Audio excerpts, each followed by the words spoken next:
ఏడాది పాలన ప్రజల జీవితం ఎట్టుపోతుంది. ఒకరేమో ప్రజా తీర్పు అంటారు, మరొకరేమో వెన్నుబడి తినమంటారు. రెండు పార్టీల వారు ఒకరిపై ఒకరు మాటల యుద్ధం చేస్తూ ప్రజలు పడే కష్టాన్ని ఎవరు గుర్తించడం లేదు.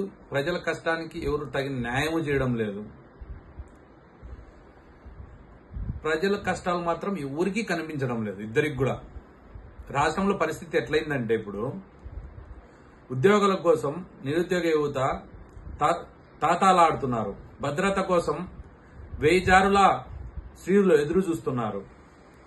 రైతులు తలదించుకున్నారు, ధరలు లేక, మద్దతు లేక. వైద్యం ఖరీదైంది, విద్య మరింత ఖర్చయింది. పేరుకే పథకాలు, గాల్లో ప్రాజెక్టులు. సూపర్ 6 పథకాలు ఏమైనాయి? 1, నిరుద్యోగ యువతకు ఉద్యోగ హామీ లేదు. 2, పాఠశాలకు వెళ్లే ప్రతి విద్యార్థికి 15,000 పథకం హామీ లేదు. 3 ఉచిత గ్యాస్ సిలిండర్లు లేవు సంవత్సరానికి. 4, ప్రతి రైతుకు ప్రతి ఏటా 20,000 హామీ లేదు. 5, ప్రతి స్త్రీకి 1,500 హామీ లేదు.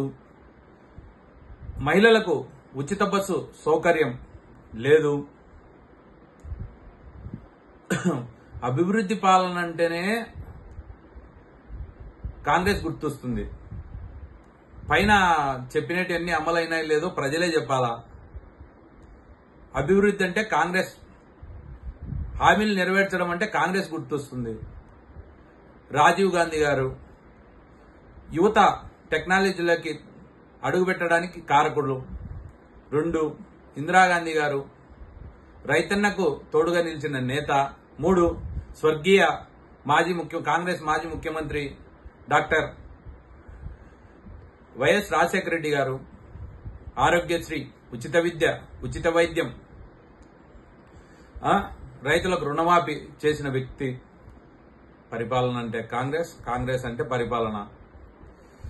మాటలతో చెప్పేది కాదు పరిపాలన అంటే, చేసి చూపించడం పరిపాలన. అది కాంగ్రెస్ పరిపాలన, అది పరిపాలన, అది కాంగ్రెస్ న్యాయం. కాంగ్రెస్ వస్తేనే ఆంధ్రప్రదేశ్ రాష్ట్రంలో భవిష్యత్ మారుతుంది. భావితరాల కోసం మార్పు తీసుకొద్దాం. మన కోసం, మన పిల్లల భద్రత కోసం కాంగ్రెస్ పార్టీ రావాలి. కాంగ్రెస్ పార్టీ వస్తేనే ఆంధ్రప్రదేశ్లో అన్ని హామీలు కూడా అమలవుతాయి అని చెప్తున్నాం. జై కాంగ్రెస్, జై జై కాంగ్రెస్.